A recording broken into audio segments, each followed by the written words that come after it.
Want to see these videos 5 days early and gain access to other exclusive perks? Then head on over to my Patreon in the description. Every contribution means the world to me.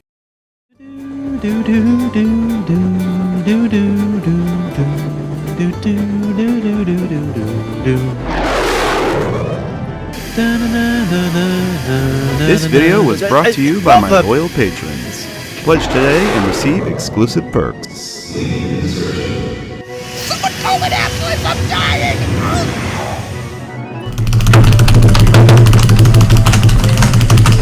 Yeah. I know.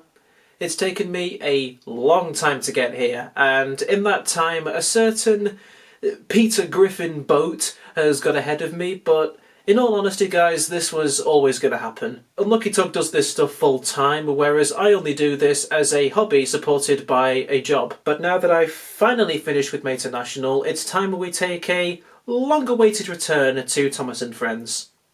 Let's talk Series 11.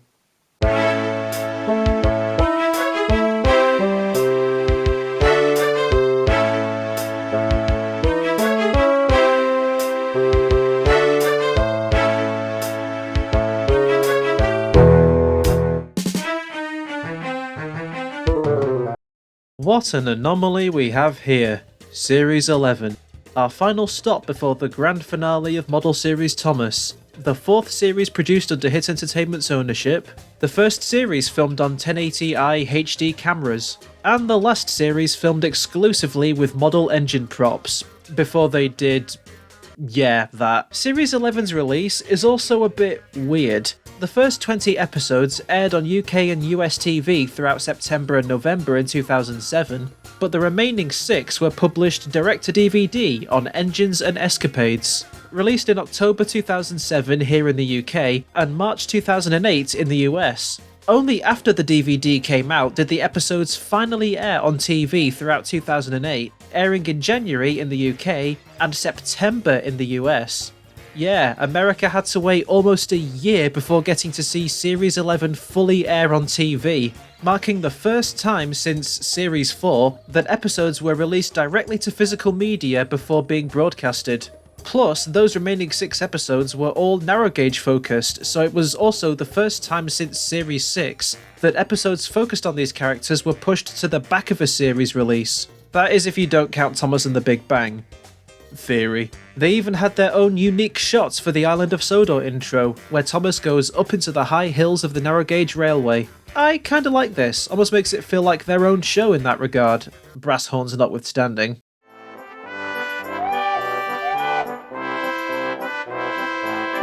God, it's like I'm playing Pokemon Generation 3.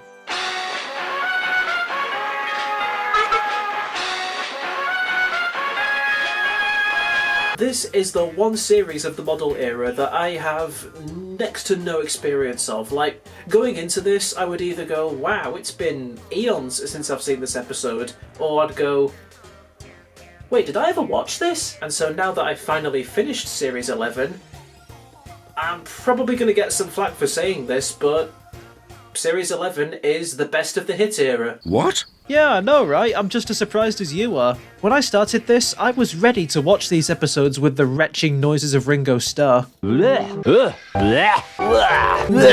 I don't know, maybe because Series 10 was such an empty void where I barely had anything to say other than just memeing it to death. It doesn't change the fact that I thoroughly enjoyed myself this time around. Series 11 is not without sin, of course. The bad episodes this time around are especially bad, and so, as a whole, it's still not great. But I see a lot of improvements, not just in the production design, but in the stories. So sit down, get comfortable, grab your torches and pitchforks for when we finally talk about... I'm Billy.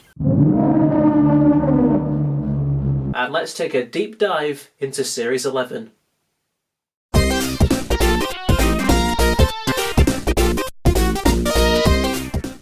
Throughout this journey of reviewing the Hit era, a big thing I've learned is that you can tell exactly what kind of series you've got yourself into with the opening episode.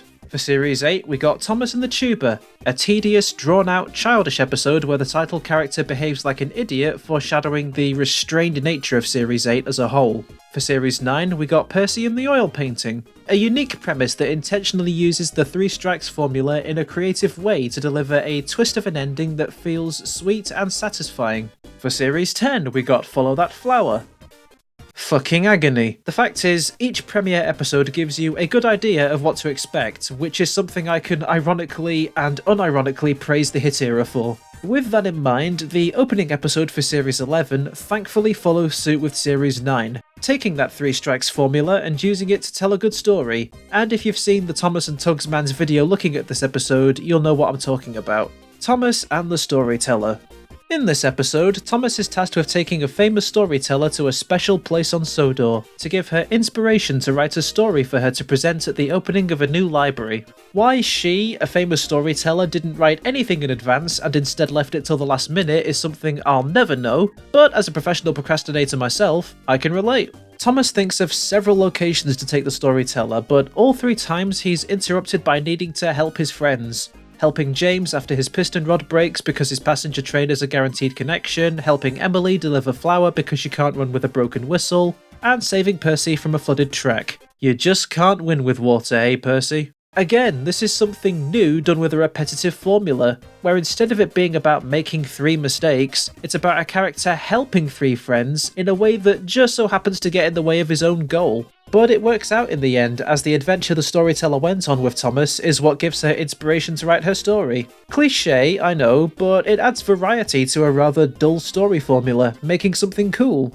It is kinda crazy just how similar this episode is to Percy and the Oil Painting, isn't it? A small engine taking a famous person across Sodor as inspiration for their arts. All their attempts seem to be letdowns, only to end up becoming the muse for their creative work in the first place. Like, it's almost beat for beat the same Oh.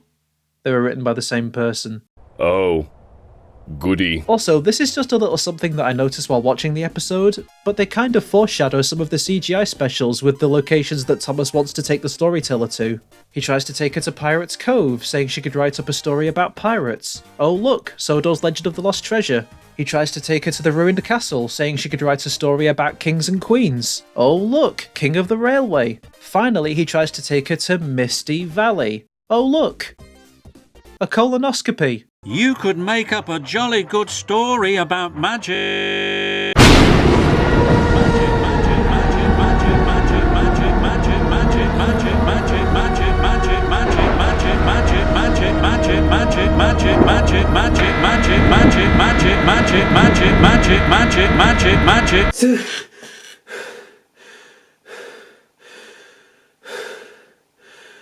God, sorry, I don't know what the fuck that was about. Right away, we're off to a good start, and what makes it better, this quality remains consistent throughout the following 6 stories. Rather than generally feeling like a very roll-of-the-dice series like the previous 3, where one minute you get a good story and the next minute it's like your last trip to the dentist who uses a hammer and nails, Series 11 for the first 7 episodes is a pleasant experience. In episode 2, we get what I think is the best Emily episode in the hit era, Emily's Rubbish.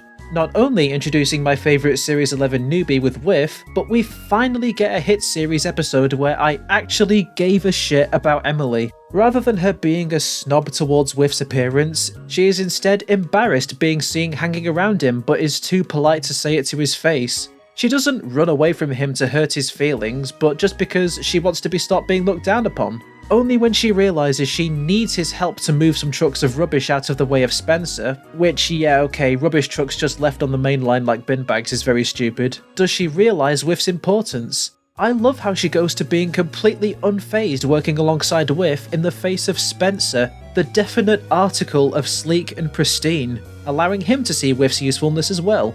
Episode 3.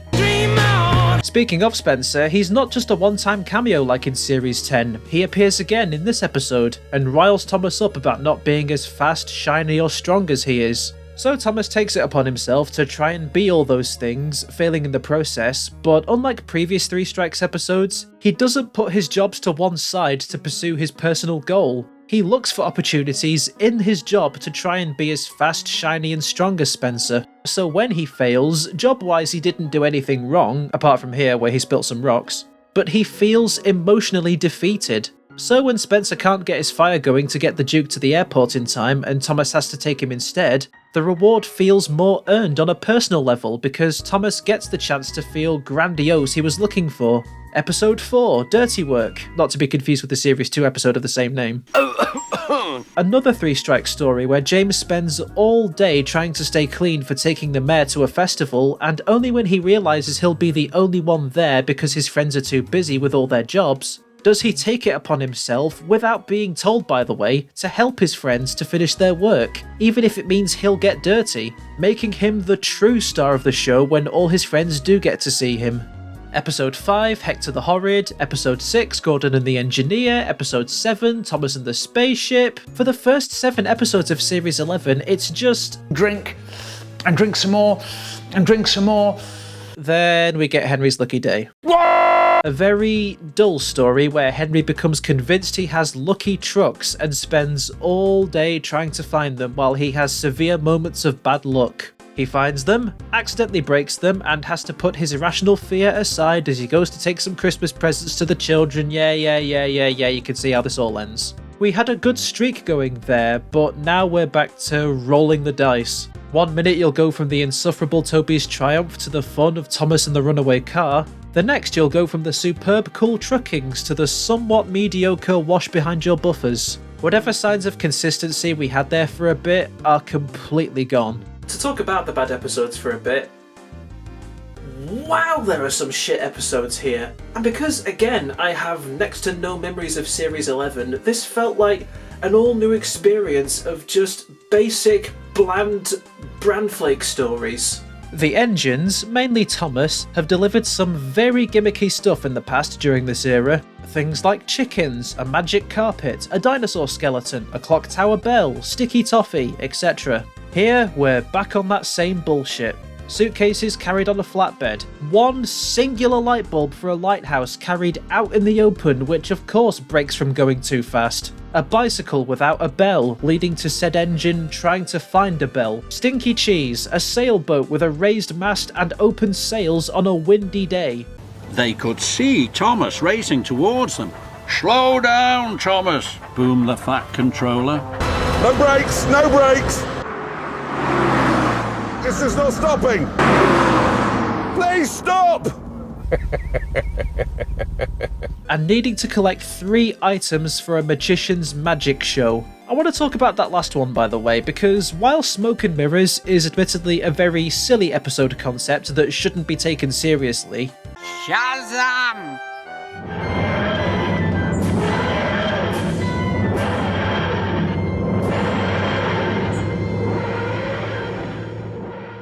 it gives us a rather unfortunate glimpse of what is yet to come, with how Thomas collects the wrong items for the magician and the station workmen simply load it without questioning the logic. They planted the seeds with chickens to school, I see those flowers sprouting here, and I know I'm only going to see them in full blossom in the Nitrogen series. Not to mention, why doesn't he take all the wrong stuff back? The magician's not going to use them, it's those other people who need their phone box, deck chairs and flag back. I think the great magician himself said it best, this episode is just a Big yellow sheet. Yet somehow, none of these 3 Strikes episodes make it on the list of potential worst of the series. That dishonour goes to Thomas and the Big Bang. Basically, our whole universe was in a hot dense state, then nearly 14 billion years ago, Thomas decided to become a 2016 prank YouTuber, as he, along with the narrow-gauge toddlers, cause absolute chaos around the wharf, scaring other engines to crash and spill their deliveries.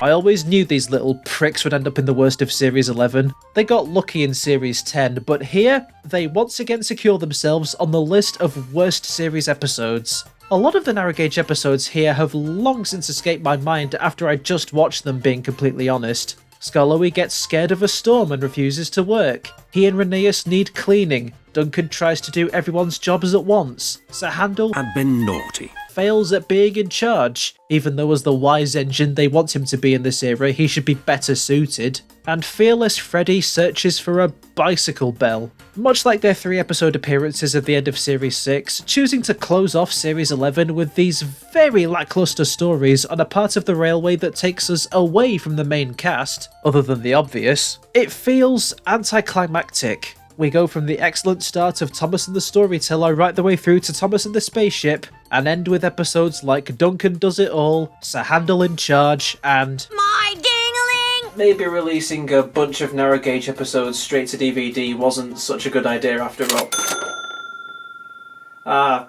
Yeah, that's probably why they did it. On the flip side, the morals of these stories, while still very on the nose, are still good ones to teach. Series 11 is very hit and miss in terms of their morals quality, leaning more into the miss, where on the one hand they have excellent morals told very well with the aforementioned Dream On and Dirty Work, those being do what you do best and one day an opportunity to be in the spotlight will come, as well as life gets pretty lonely at the top, so never forget your friends. But you also get Hector the Horrid's moral of sometimes those who are tough and scary on the outside are actually quite innocent and scared if you take the time to know them, as well as don't let your friends stop you from doing jobs safely just because they egg you on in cool truckings. But on the other hand, you get a lot of the typically blatant morals spelt out in capital letters to a point where you feel brain dead. Don't be impatient. It's important to tell the truth if you're feeling ill. Face your fears and you won't be afraid anymore. Stay clean. Listen when people give you instructions. All that usual crap we've heard in the show before. Then you have one episode with a great moral told with some flaws, and that is Edward and the Mail. Now, I will be the first to admit that I like what this episode sets out to do. Edward is tasked with taking the mail while Percy is being mended, but rather than the Fat Controller directly choosing him, he instead has the job thrown onto him because the engines all think he can do anything. Edward could do it, chirruped Emily. Yes, huffed Henry. Edward knows how to do everything. Good idea, said the Fat Controller. Edward has no clue how to deliver the mail like Percy does, but being held in such a high regard by everyone around him, he doesn't want to ask for help without feeling embarrassed. This isn't like Saving Edward where he irrationally thinks he'll be scrapped if the Fat Controller sees him struggling to pull trains. The issue now is that all his friends look up to him for advice with their jobs, so if he were to ask them for help, their faith in his wisdom could be broken and he wouldn't be the go-to guy for help anymore. The episode seeks to ask, who helps the one who everyone asks for help? It's not a fantastic episode or anything. Edward messing up this badly with the mail does feel a bit like an overreaction, but I think it's the best use of the Edward is unsure of himself trope common to this era. This episode is also weirdly still relevant with how many fans view Edward as this seemingly perfect character who can make no mistakes, and it's almost like Edward is, you know, in real life and is being forced to live up to these expectations that the fans hold him to. Weird how things turn out that way, am I right? Okay, what else we got here? I really like Thomas and the Runaway Car. It's the one time where the concept is silly, but like on the same level as Busy Going Backwards or Jet Engine, where if you turn your brain off, it's a very fun episode to watch. I think Gordon called himself fat in Thomas Set Sail. It's red. I should be taking it, huffed James. It's heavy. I should be taking it, wheezed Gordon. And I notice a lot more of these stories are starting to follow the realistic railway laws again. James being a guaranteed connection and Emily not being able to run with a broken whistle. The whole premise of Gordon and the engineer being that all the other engines are stuck in one place because of faulty points, even if it doesn't make sense for them to all be on the same track, but whatever. Oh hey, Gordon's taking the mail train. That's something we've never seen before. I can barely see it, but it's cool. I wonder how long it was before he regretted offering to help. Where is he, do you reckon? Dunno. Do you think he's enjoying his first biking experience? I am the most miserable human being alive. Where is this restaurant? Where is it? I noticed they mentioned the concept of hide and peep in Thomas and the Big Bang before the episode of the same name. Was this their attempt at continuity? Yeah, I'm just reaching for bullshit at this point, aren't I? Overall, I'd say the stories this time around were an improvement from before, and a lot of that has to do with the first batch of 7 episodes. It's hard to explain, but I'm going to try my best anyway. Watching Series 10 from start to finish was a roll of the dice chore, with just episode after episode after episode of mediocrity on top of mediocrity, and the occasional bright spot. Because there was never any sort of consistent string of one great episode after the other, it felt like any time I did make it to a good one, I'd be holding on to every second I had of that gem before treading back into the swamp. With Series 11, because it had such a great start, there was almost a sense of encouragement to keep watching. Even when the episode was absolute bollocks, a part of me kept going because maybe, just maybe, there's a good one next. I'm not kidding, a consistent start to a new series can do a lot for the viewer. Almost like it reassures you that the good episodes are there, you just gotta keep looking. And lo and behold, the good stories are in fact better than the best of Series 10, with great morals, better pacing now that I think about it, and fun concepts with characters we care to see. Speaking of which...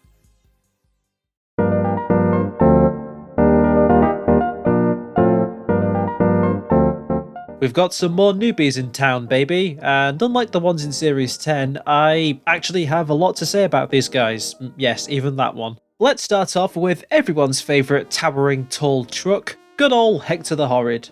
If you've been a part of the Thomas fandom for the last few years, you'll undoubtedly be aware of how often his titular episode has been praised. And I am an unapologetic broken record of this fandom when I say Hector is such a great character. Starting off as quite literally the biggest and baddest truck of them all. Take one step towards him and he'll shout at you to back the fuck off. Keep away!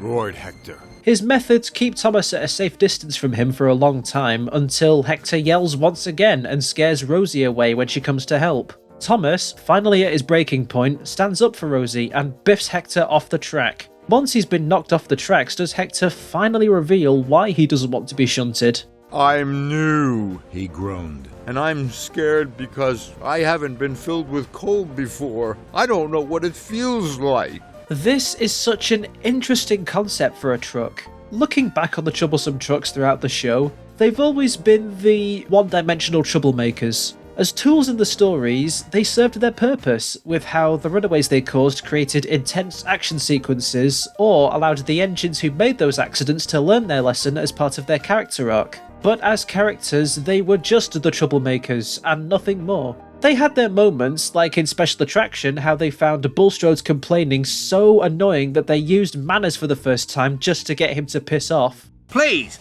put us in a siding so that we can load him up and be rid of him. But overall, they were very flat characters. Even Scruffy, with his different design and leader status, didn't really differentiate from the rest of the trucks. Hector the Horrid poses an interesting question for trucks as the sentient boxes on wheels. Are trucks truly okay with being pushed around and used to transport dusty, dirty, smelly goods? While the vast majority lash out in causing chaos, are they doing it out of spite or fear? Only when you stop bumping them around, bring them down to your level, and take the time to ask how they feel about their purpose, will you finally get an honest answer. I sound like I'm saying the troublesome trucks need therapy.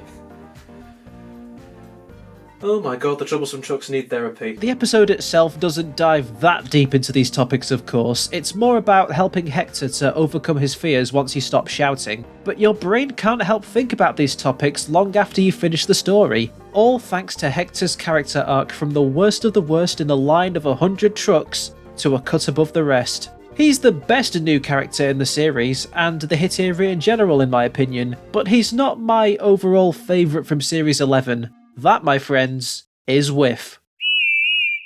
There are two things that make Whiff my favourite from this series, and the first is what they do with him compared to previous newbies who are, like him, put down for their appearances by the main characters. Think back to engines like Neville and Molly from Series 9. Both were engines who were bullied for their looks in some form or fashion or what jobs they found themselves doing, and both reacted upset to this prejudice on what was their first days on Sodor. With Thomas being the one to change it, either by saving Neville after realising he wasn't a nasty engine, or helping Molly to love herself for the job she did. Whiff's character does the inverse, where he instead is either completely oblivious to the engine's insults towards his notably scruffy, smelly appearance, or he is aware but just doesn't give a shit. We smelt you coming for miles. Wheesht Gordon grandly. My name's Whiff, whistled Whiff. It suits you, laughed Henry. Phew! It's a typical moral of never letting others judge you by your appearance from the work you do. Hell, the show itself has even done this before and even made a bloody song about it. But it's nonetheless an important one and is very different for the hit era. What's more, the other thing I love about Whiff is what his episode does for Emily.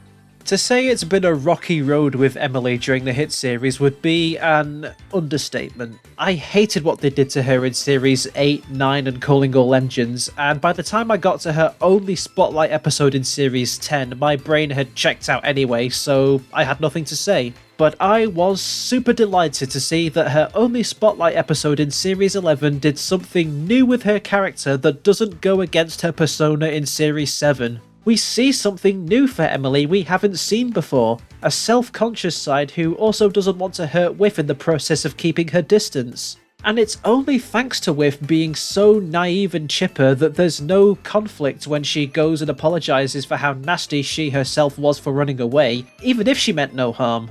I'm sorry I ran away from you, puffed Emily. That's all right, whistled Whiff. I'm just glad you found me. Let's go to work. Allowing her to puff right up alongside Spencer, quite literally the grandest and cleanest engine on the island, and be completely unfazed by his rude remarks. She and Whiff work together to move the rubbish, and each earn Spencer's respect with a very wholesome ending. Whiff is a very, very useful engine, he wished. I know, bubbled Emily happily. And he's my new good friend, too. We also got Madge, the snub-nosed lorry who works on the narrow gauge railway. She's fine. She is in stark contrast to the horrid lorries from what feels like eons ago, and her motherly approach to looking after the narrow gauge engines in her various episodes makes her a very sweet character. We see that she puts her dedication to looking after the other engines over her own needs as she tries to keep Skarloey and Rhaeus clean while she herself gets dirty in the process, very much like what a mother would do. But she's not afraid to misbehave when taunted by Duncan to make their journey on the roads more exciting by skidding on the ice, even if it does land them in danger. Quite a scary scenario, by the way, being up so high in the mountains that a fall from this peak could seriously hurt someone. The reason I say she's just fine is that I feel like in this series alone, I've seen everything that needs to be known about her character. She could disappear from the next series onward, which, spoiler warning, she does, and while it'd be a shame to see her go, I also wouldn't miss her if that makes sense. The same way I don't miss Derek, Old Slowcoach or Bulstrode. I've just realised this makes 2 Bulstrode references in the same video. Strange. Do I have to? Fine. Billy, the silly Billy Will. What an awful new addition to the cast of Thomas and Friends. Not only do we have an engine painted in the ugliest saturated orange I think I've ever seen. I don't know who you are, but you must be some kind of suit. But his personality is just so annoying. An engine who refuses to work whenever anyone asks him to do the simplest of tasks, calls them bossy, and then just runs off like a little prick who just heard the ice cream van and wants to rob it. And the biggest problem is, the same person who wrote this wrote Thomas's frosty friend and decided, wow, let's do that again. No, don't. And made Billy repeat this process 5 fucking times. All this episode has in terms of a story is Billy refusing to work more times than the DeLorean in Back to the Future, running himself dry of coal and water, and then suddenly decides to actually work. For what is only 7 minutes, by the end of the episode, I felt like an old man yelling at the nurse to bring my coffee. I didn't have any fake beards, alright? Shut up. The only consolation I have is that Billy never stayed on Sodor after this story. Not just because we never see him again, but because this is a rare instance where Thomas says goodbye to the newbie. Goodbye, Billy, he chuffed. The Fat Controller will be very pleased you finished all your jobs. And if your character's best trait is that I never have to see them again, you know you're done fucked up. Get this fake tan orange off my screen. Hey, look at that! We got some returning characters like Spencer. His presence in Series 10 beforehand was so random, like, I almost forgot he was even in that series. But here in Series 11, he's great in how he's used both in Emily's Rubbish and as a great antagonist for Thomas in Dream On, something that they will play more into with Hero of the Rails. Not long now, guys. We're getting there. Rosie, who debuted in Series 10, is back, and in both her appearances, she's finally given somewhat of a personality other than wanting to be just like Thomas. We see she scares more easily than others when Hector's loud roar causes her to run away from the coaling plant, and she, wants to stay clean in Thomas and the runaway car. Oh no! Cried Rosie. Hey, I said she was given some personality traits. I didn't say they were major. Donald and Douglas are back too, in what is one of the best episodes of Series 11, helping an engineer make it to the broken points by passing him on like a baton from engine to engine at each station. Their presence, I kid you not, makes an already good episode even greater. It's so nice to see them again. Elizabeth the Vintage Lorry makes a couple of cameos in this series. That's pretty neat. Including, ho, yes, my boy Arthur's back!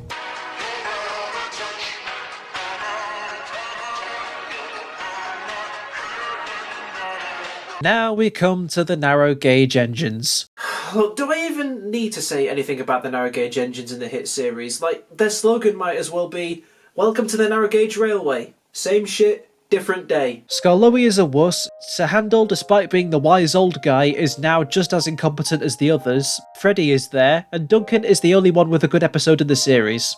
Reaching the peak of how childish and irresponsible these guys are in Thomas and the Big Bang because you know why. They even tried to get Thomas to mess about even after he's been told off, the little shits. Oh my god, the mighty have fallen so far. Speaking of falling, Henry and Toby took a massive hit this time around. Henry becomes obsessed with finding what he believes to be lucky trucks and acts all scared and helpless when he thinks all the incidents that happened to him are him being jinxed. And Toby, oh Toby, what has become of you? Toby's triumph is where worried Toby reaches its peak of insufferable, as Toby becomes so overwhelmingly worried about making a mistake with picking up the returning Alicia Botti. He spills the tea and cakes inside Henrietta, takes the wrong track getting covered in leaves, and runs at full speed into a giant pool of mud directly in front of him.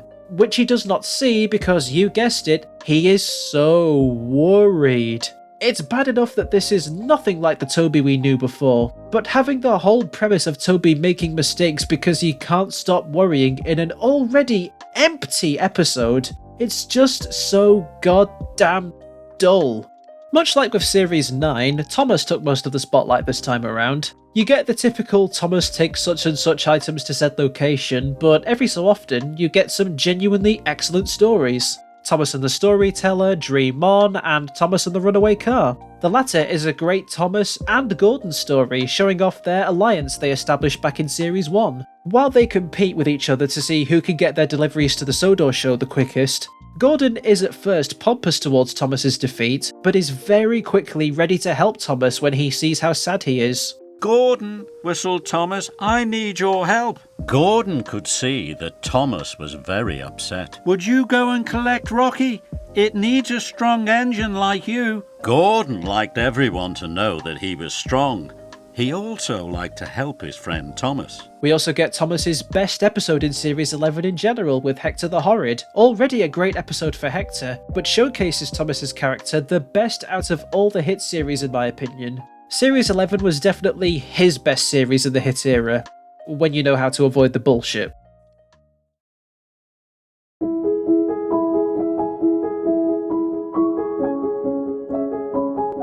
The show finally turned HD, a whole 3 years before Series 1, 2 and 3 would get their HD remasters, to varying degrees of success.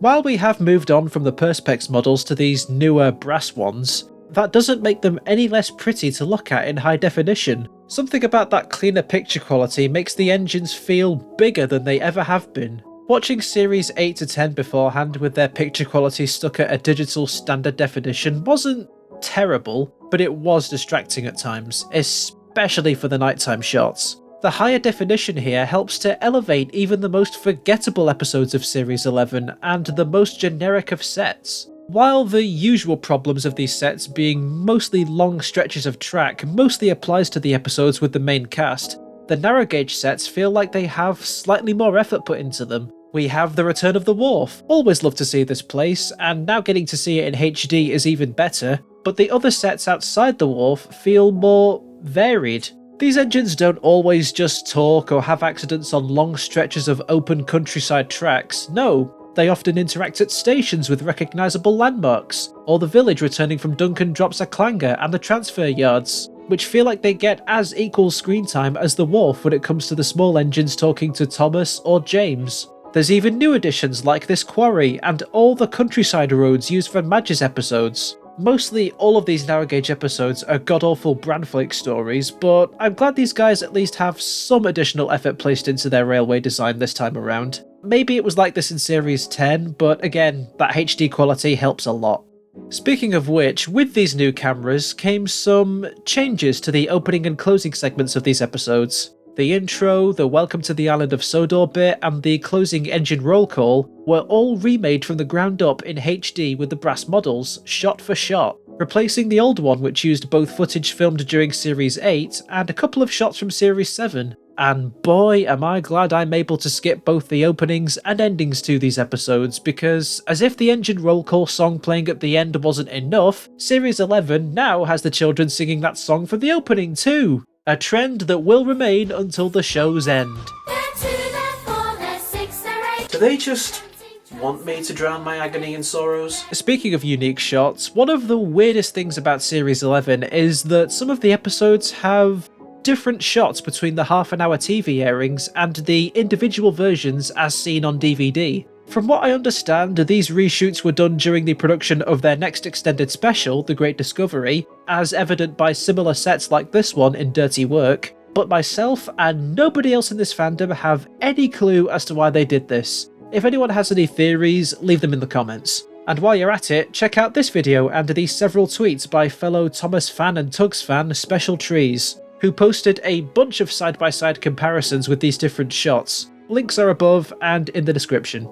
There's nothing new to say about the UK dub that hasn't been said before. Michelangelis might as well be going through the motions for a paycheck at this point. I'd ask why he dropped the French accent for Alicia Botti, but then she hasn't appeared for like 4 series, so he probably just forgot. Can you help me move these rubbish trucks, James? Peeped Emily. No, thank you. Weiss, James. Michael Brandon, on the other hand, I will admit his energy is starting to grow on me. Part of that might have been watching these episodes with friends, but I'll be damned, he may well be the best narrator this time around. I feel like once you get used to the somewhat weirder voices he does, his performance can be a lot of fun to watch. Shazam! Beep! Oh no, groaned Harry, Diesel, and Bert. Wee-hew! Puff Thomas, what a stink! You can tell that the crew had a lot more fun with how they framed the shots this time around compared to the last series. We have a bunch of these high-angle three-quarter shots of the characters in Thomas and the Runaway Car, instead of the traditional eye-level shots used in almost every scene where characters talk with each other. It's not much, but it's nice to see a little dynamism. We get this shot of the quarry in Dirty Work with Ari and Bert in the background. They have no purpose in the story, but they are there to re-establish that they indeed work there and are also facing away from the camera. Nice, very David Mitton-esque there. You can tell Steve Asquith learned that trick from him. I also love this little gag in Toby's Triumph where he's being washed and they show a workman washing another workman's face. That's cute. The production design for this episode in general is pretty good, to be honest. I love the autumn aesthetic, and never before has the show felt so much like it's autumn. Redesigning the flooded track from Storyteller into a muddy pool was pretty cool, and it's an overall nice episode to look at. Too bad it's attached to a dogshit story. Speaking of looks, you may notice that the footage looks a bit less yellowy compared to what you're used to. The version of Series 11 episodes I watched for this review are the colour-corrected versions done by a fellow Thomas fan on YouTube who I want to credit for these edits, but ever since the Great Mattel Purge of 2023, I couldn't find the right guy anywhere. If they are out there somewhere and they happen to be watching this video, I want to tell you thank you, because my god, I cannot watch the original piss-coated episodes having seen these better ones. It's like I'm watching Harry Potter and the Half-Blood Prince. Okay, what else we got? I noticed that Sir Handel in Charge and Dingaling have the same opening shot. Damn, move over Series 7. The plant manager in Hector the Horrid has very wonky eyes. Every third blink is slower. And this one face that Thomas has in the Big Bang episode, I don't know man, it weirds me out. We've only got one new song this time around, and it's about the narrow gauge engines. I don't think I've ever heard this one before. Let's give it a listen. High up in the Sodor Hills, among the lakes and trees. Ooh, okay, this sounds different to the standard bouncy songs from Ed Welch. I'm liking where this is going. They are the narrow gauge. Oh. You lied to me. The Sodor's best kept secret, who people hardly know. Well, the thing is... Because there's more. Okay, I think I got the gist of it now. Move along. Not much else to comment on with the music for this one. Hartshorn loves his brass horns and they're all over Series 11, but he does tap into some different instruments with the outer space inspired synth for Thomas and the Spaceship. Other than that, very much like Angelus, he may as well be going through the motions for a paycheck. Nothing wrong with that of course, but it leaves me with nothing to say. So without further ado, here's the worst of Series 11. Number 5, Toby's Triumph. An absolute drag from beginning to end, and despite looking aesthetically pleasing, depicts Toby at his most pathetic and uninteresting. It's hip to be square, but it ain't fun to be hit era Toby. Number 4, Sir Handel in Charge. This one has the Men in Black effect on me, where even after I just watched it, I immediately forget what happens. So Sir Handel's put in charge, he gives the wrong instructions, and then has to put things right. God, this is like the Green Controller, only so boring. Speaking of, number 3, Skarloey storms through. It's exactly how I feel about Toby's Triumph, with a dragged out story of an engine acting completely out of character, only this time it has no nice sets to look at, and because it's all covered in dull rain clouds and has a shitty rain effect. Skip. Number 2, Thomas and the Big Bang. Everyone in this episode is an idiot who deserves to have their thinking privileges taken away for the absolute chaos they cause. And number 1, this ginger prick, because you know why. Moving on. Top 5. Number 5, Gordon and the Engineer. A fun premise elevated by the presence of Donald and Douglas, who are both a joy to see on screen, and also follows a lot of railway practice, if that's something that you like to follow in the show. Number 4, Cool Truckings. Another very fun premise with a unique location, a fun dynamic between the sensible motherly figure of Madge who can misbehave if tempted, and the lovable bringer of mischief, Duncan, the most consistent character in the hit series. Number 3, Emily's Rubbish. For teaching an important lesson on never letting others' judgment get to you, introduces my favourite newbie from this era, and is the best hit Emily episode of all time in my eyes.